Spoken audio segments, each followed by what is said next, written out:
it seems to me that there are a group of nations, call them a new Commonwealth, from Canada to Norway to Switzerland, Singapore, Japan, Australia, New Zealand, who are not in the Beijing, Brussels, or Washington bloc, but are deeply committed to harnessing science for global good.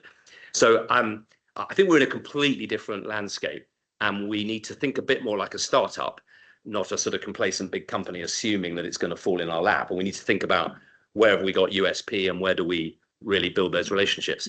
And that's why partly I came back to chair the all-party group for the Antarctic and Arctic. Nowhere speaks to the science diplomacy challenge more than the melting ice caps, British Antarctic Survey, special forces science, extreme environments, science for global good, while Chinese and Russian submarines and tankers are flying up and down, turning it into a commercial playground. So it's a really important front lines. Biosecurity, another one post-pandemic. When I went to Economic Security Cabinet, suggested we should have a biosecurity strategy, 24/7 surveillance in Canada, Netherlands, our ports, Australia, Singapore. The officials said, Minister, we have an economic security strategy, and produced a document that was 4 years old. So I'm a bit skeptical sometimes about strategitis and documents. And what we need by strategy is a muscular framework, a network of allegiances around the world. And research security is another one. And our research security is pretty shaky. And we need to get together with nations who believe in research security and back it. When you go off a science minister, you discover around the world, we are viewed in this hostile environment as the people you trust.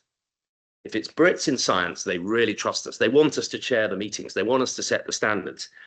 And that's because I think we've got world-class universities, amazing research institutes. We overlook the PSRE sometimes, the British Antarctic Survey, the Met Office. These are bastions of global respect. Our charities, from Wellcome to the tiny patient charities. But I'd also put a shout in, David, for regulatory leadership. And I'm so pleased that you're chairing RIO, the Regulatory Innovation Office.